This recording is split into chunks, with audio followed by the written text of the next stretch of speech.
A direct cousin of the legendary Queen Victoria, she was one of the most popular and controversial figures at the British court. Her presence was constant, commanding, and never went unnoticed. With a vibrant personality and a generous heart, she was known for her extravagant tastes.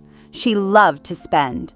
Luxurious dresses, dazzling parties, lavish trips, and anything that sparkled.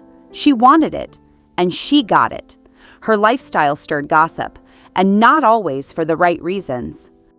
Her appearance was also the subject of public commentary. Sharp-tongued critics gave her the cruel nickname Fat Mary.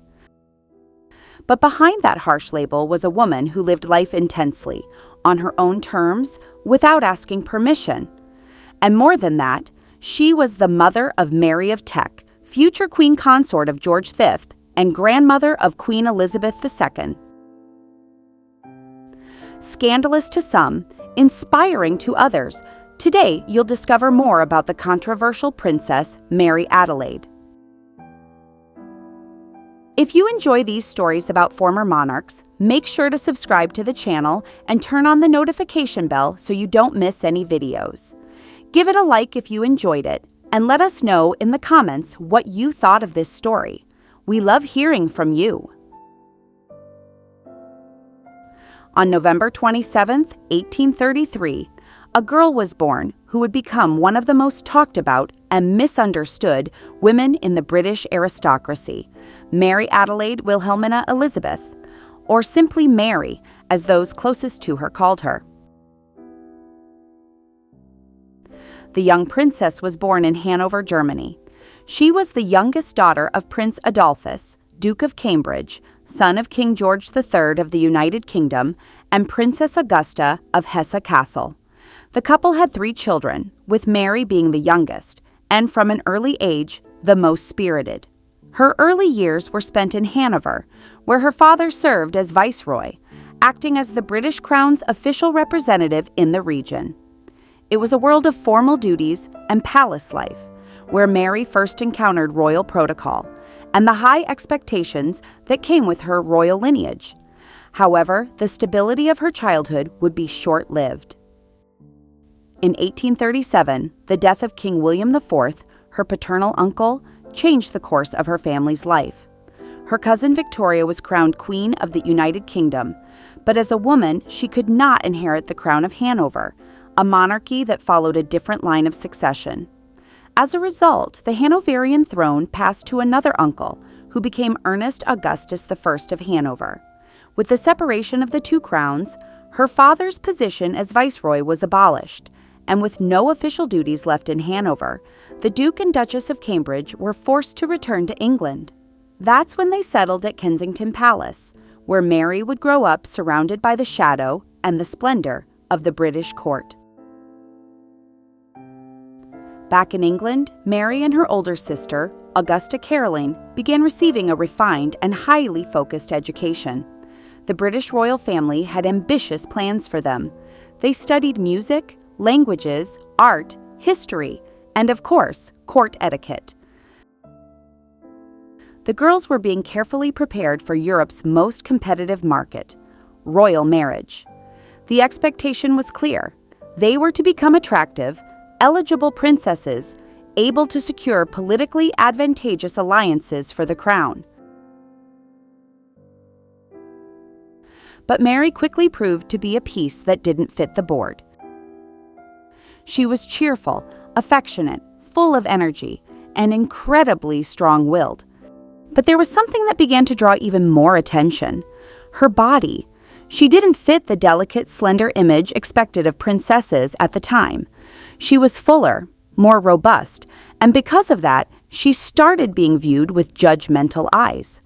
As she grew older, teenage Mary became the target of whispers, mockery, and disapproval.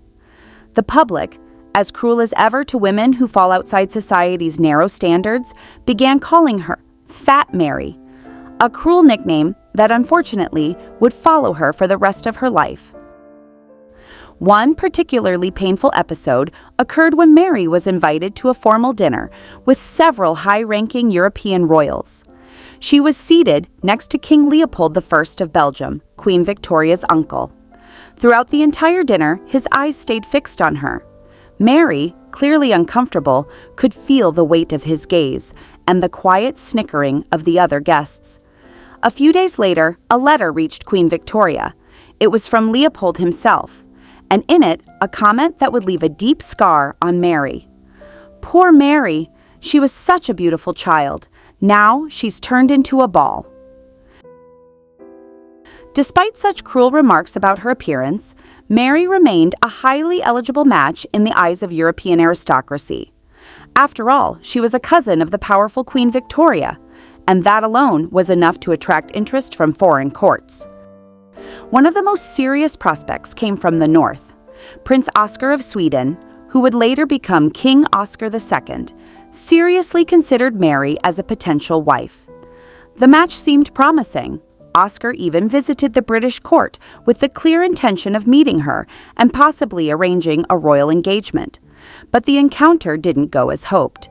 When they were introduced, the prince showed clear disinterest, or at the very least, a lack of enthusiasm. There was no spark, politically or personally. Upon returning to Sweden, Oscar broke off negotiations and ruled out any chance of marrying Mary. That was just the first of many disappointments. Her biggest problem? Mary had no intention of leaving the United Kingdom under any circumstances. She was deeply attached to England, to its culture, its people, and especially her family. And in a Europe where royal marriages often required women to move to foreign countries, this was a major obstacle. Other proposals followed. One came from Victor Emmanuel II of Italy, who, after being widowed by Queen Maria Adelaide of Austria, considered Mary as a potential new consort.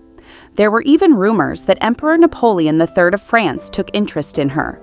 He was seeking a royal bride with noble blood and a solid lineage. But once it became clear that Mary would never agree to leave Britain, Napoleon lost interest and ultimately married the influential Eugénie de Montijo. As time passed, so did Mary's hopes. Suitors grew fewer and far between, and the princess began to bear another cruel label: old maid. The British court, always sharp-tongued and quick to judge, began to view her with a mix of pity and condescension. Everyone knew that Mary still dreamed of marriage. She longed to love and be loved, to have a family of her own. She didn't want, under any circumstances, to grow old and die alone. While waiting for an ideal suitor who might never come, Mary found refuge in the arts. The theater especially became her great passion. She was a regular at London's performances, not just in the audience, but behind the scenes as well. She shared opinions, wrote letters, made suggestions. She even contacted directors personally, requesting specific singers, dancers, and actors. In a way, she was a cultural critic, with royal blood. But by then, Mary's life had begun to take on a melancholic tone.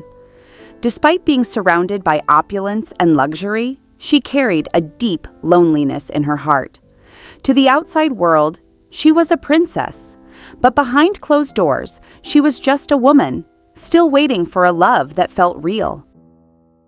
Seeing her situation, Queen Victoria herself and her son, the Prince of Wales, Edward, decided to take action. The family knew things couldn't go on like this. Mary deserved, at the very least, a dignified marriage. So they began a frantic search for a suitable husband, reaching out to British aristocrats and members of other European royal houses. All efforts failed. It was then, in the year 1865, during a visit to the Austrian court, that the Prince of Wales, Edward, along with his wife Alexandra of Denmark, came across a name that until then had hardly been mentioned: Prince Francis of Teck.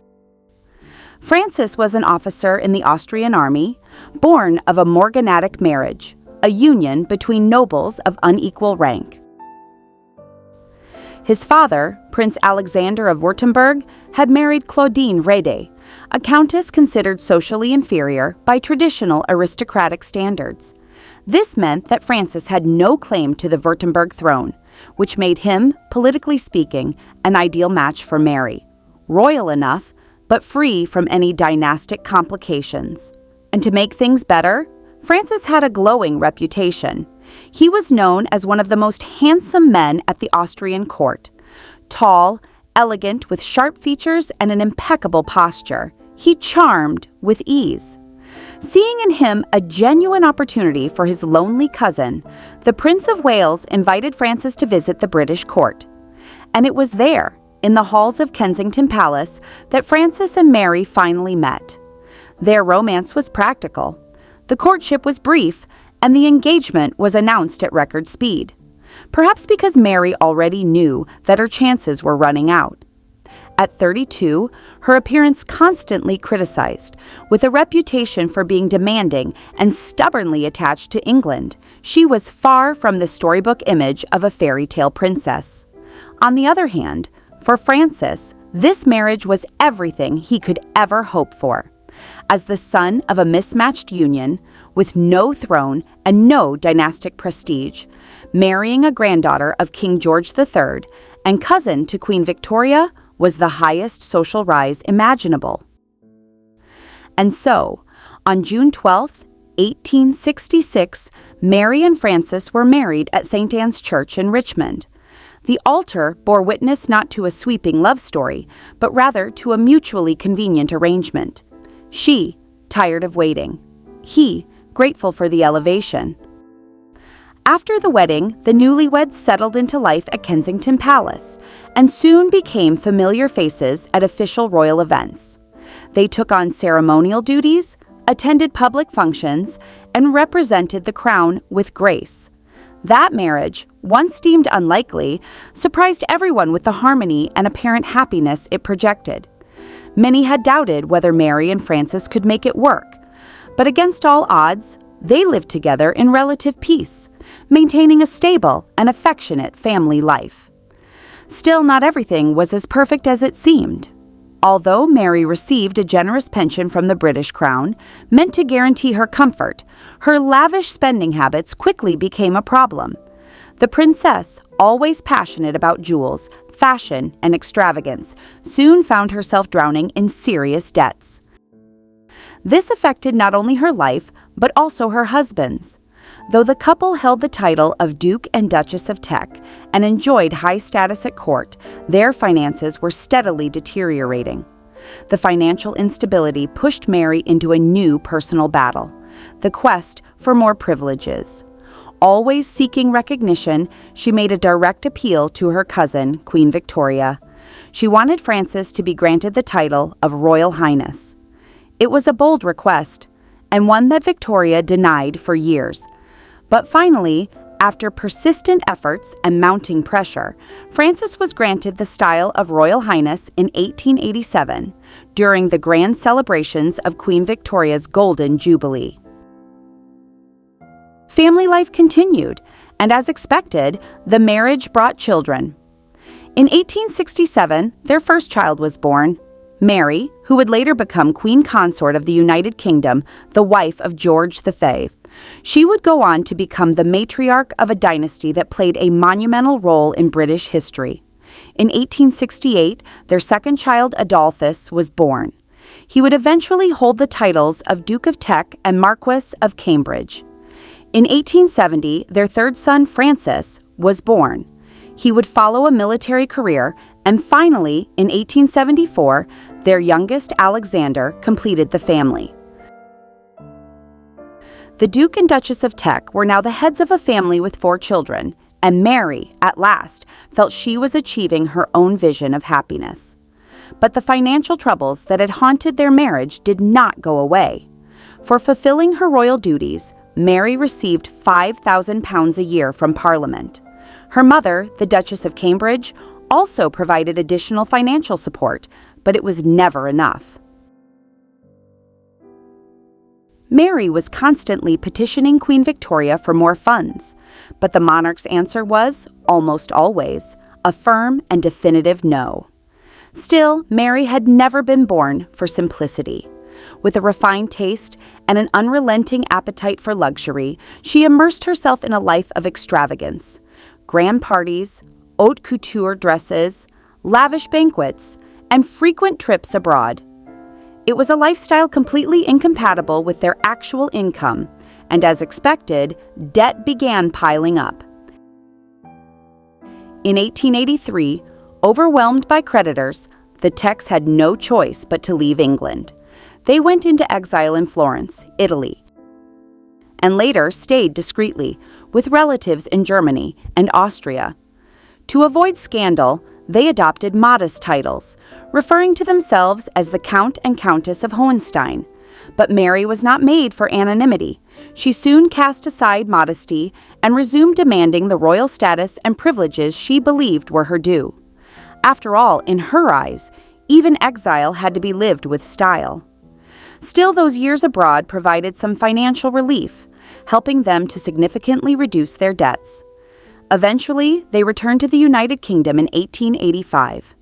But Mary did not learn the lesson. She continued spending as if there were no tomorrow. However, not everything in her life was about frivolity. Mary was also a woman deeply moved by the suffering of others. Over time, she became actively involved in charitable work, not out of duty, but out of genuine compassion. She especially devoted herself to helping impoverished children. She would sew clothes with her own hands, which were later distributed to those in need. Perhaps that was her way of giving back, repaying the world, in some small way, for all the privilege she had been granted. It wasn't long before she realized that Queen Victoria, her cousin, was actively searching for the ideal bride for her grandson, Prince Albert Victor, Duke of Clarence, who was considered the future heir to the British throne.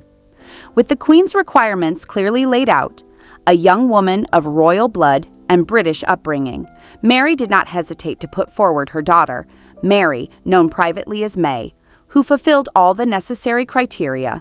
What's more, the young May was deeply admired and enjoyed the high regard of the Queen, who saw in her a young woman of firm character and exemplary dignity. In 1891, Queen Victoria approved the engagement of young Mary of Teck to Prince Albert Victor, and the court was filled with anticipation for the upcoming royal marriage. Mary, the mother, watched with immense pride as her daughter was chosen for such a grand destiny. But fate had other plans. The wedding was set for February 27, 1892. However, Albert Victor fell ill during the great influenza pandemic that swept across Europe between 1889 and 1892. The illness developed into severe pneumonia, and tragically, he died at Sandringham House on January 14, 1892, just over a month before the wedding. Everything had already been arranged. The flowers ordered, the garments chosen, the promises made, but the ceremony was never to take place. The news devastated everyone, especially Queen Victoria, who despite her grief remained determined to marry her heir to a good and suitable woman. The solution was swift and clear.